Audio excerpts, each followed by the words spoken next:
Hello बच्चों, आइए इस प्रश्न को पढ़ते हैं। श्रेणी अनुनादी प्रपथ में प्रतिबाधा का मान होता है। पहला ऑप्शन है शून्य, दूसरा ऑप्शन है धारतीय प्रतिघात के बराबर, तीसरा ऑप्शन है प्रतिरोध के मान के बराबर, चौथा ऑप्शन है प्रेरण प्रतिघात के बराबर। आइए इस प्रश्न की मुख्य अवधारणा की चर्चा करें।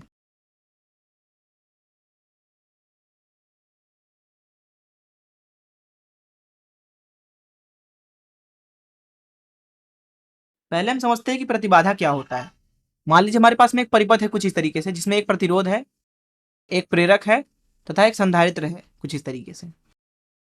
इसमें प्रत्यावर्ती निवेशी ले लेते हैं कुछ इस तरीके से। प्रतिरोध का जो मान है वो आर ले लेते हैं। प्रेरक का जो प्रतिघात है उसे हम एक्स एल ले लेते हैं तथा संधारित्र का जो प्रतिघात है उसे हम एक्स सी ले लेते हैं। तो यहाँ इस पूरे परिपथ के लिए प्रतिबाधा को जेड से दर्शाया जाता है। उसका मान लिखा जाता है जेड बराबर अंडर रूट के अंदर R square plus XL minus XC का होल स्क्वायर। यहाँ माइनस के लिए यहाँ पे टेढ़ा वाला माइनस का चिन्ह उपयोग किया है। ऐसा इसलिए क्योंकि जो भी बड़ा होगा उसको आगे लिख लेंगे। अब दरअसल अगर हम बात करें अनुनाद स्थिति की, तो अनुनाद स्थिति पर जो धारा होता है उसका मान अधिकतम होता है। अब यहाँ पे अगर हम धारा का मान लिखना चाहें तो वह होता है जो भी यहाँ पे निवेश लगाया गया है, मान लीजिए वी लगाया गया तो वी भागे प्रतिबाधा के बराबर, आई बराबर वी भागे जेड। तो यहाँ पे अगर धारा को अधिकतम होना है तो जेड को न्यूनतम होना है।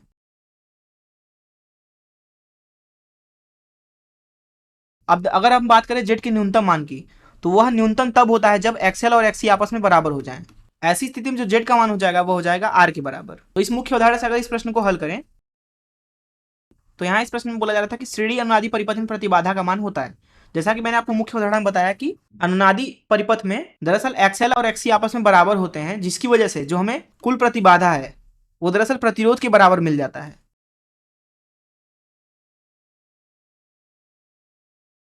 अर्थात हम बोल सकते हैं कि अनुनाद पर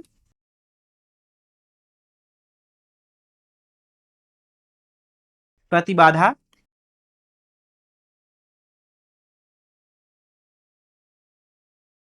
प्रतिरोध के बराबर हो जाता है।